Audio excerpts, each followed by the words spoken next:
should be complex란 말을 들어보신 적이 있습니까? 이 말은 일할 때뿐 아니라 쉴 때조차 무언가를 계속하지 않으면 불안해지는 상태를 가리키는 말입니다. 일을 할 때 정말 쉼없이 완벽주의에 빠져 스스로를 강하게 몰아붙이는 것은 물론 쉴 때조차 편안하게 있지 못하고 쉼도 철저한 계획과 목적을 가지고 실행한다는 것이죠. 책 읽기 1시간, 운동 30분, 영어 듣기 30분, 요리 강좌 30분 이런 식으로 말입니다. 이쯤 되면 휴식은 휴식이 아니라 일의 연장처럼 느껴지게 됩니다. 그러니까 정말로 쉬는 시간은 존재하지 않는 것이죠.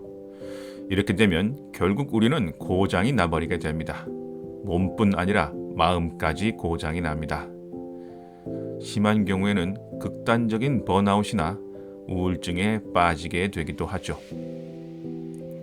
기계도 휴식 없이 계속 돌리면 고장이 나는데 사람은 어떻겠습니까? 이 증상의 가장 위험한 점은 쉬는 것 자체에 죄책감을 느낀다는 것입니다. 몸과 마음을 혹사시키면서 무언가를 최선을 다해 밀어붙일 때만 자존감을 느낄 수 있고 자신이 쓸모있는 사람인 것처럼 생각한다는 것입니다. 여기에는 성과가 바로 존재라는 핵심 믿음이 숨어 있습니다. 그러니까 성과를 내지 못하면 나는 무존재, 없는 사람이라는 것이죠. 이건 생각보다 훨씬 더 위험한 생각입니다. 워커홀릭이 되는 사람들 중에 많은 숫자가 인정 욕구에 대한 문제가 있다고 합니다.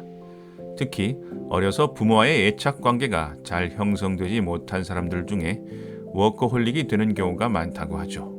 그러니까 무심한 부모에게 인정받기 위해 애쓰던 습관, 무언가를 해냈을 때만 칭찬을 주는 부모의 영향이 크다는 것이죠. should be complex의 근간에는 이처럼 자존감의 문제와 인정 욕구가 자리 잡고 있습니다. 하지만 이 길의 끝에는 높은 자존감과 충분한 인정이 아니라 자기 파괴가 기다리고 있습니다. 우리가 정말 깨달아야 할 것은 우리가 무엇을 해내든 타인은 별로 관심이 없다는 것입니다. 가장 적극적인 반응이 아마 질투심일 것입니다. 그 외에는 한마디로 신경 안 씁니다. 하물며 부모도 우리에게 관심이 없었는데 타인이 우리에게 왜 관심을 두겠습니까? 우리가 일을 똑바로 하든 몸을 혹사하며 노력하든 타인들은 별 관심 없습니다.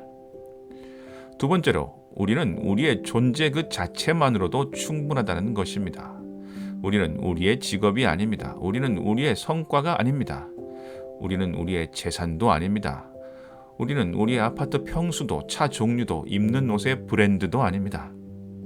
이 모든 것들은 그 어느 것도 본질이 아니며 그것으로 우리를 평가할 수는 없습니다.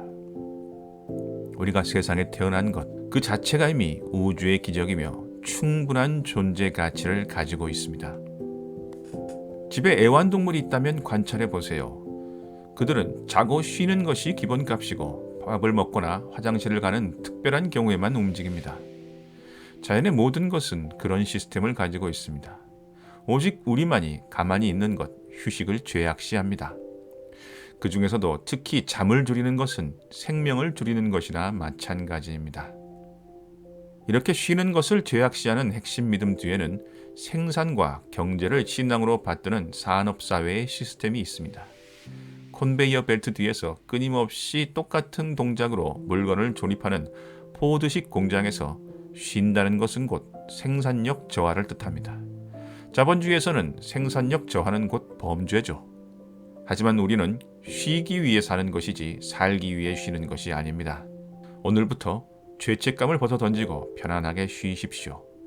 누군가 쉬는 것에 대해 시비를 걸면 당당하게 말하세요. 나는 그저 자연의 섭리를 따르고 있는 것뿐이라고 말입니다. 이상 지당한이었습니다. 감사합니다.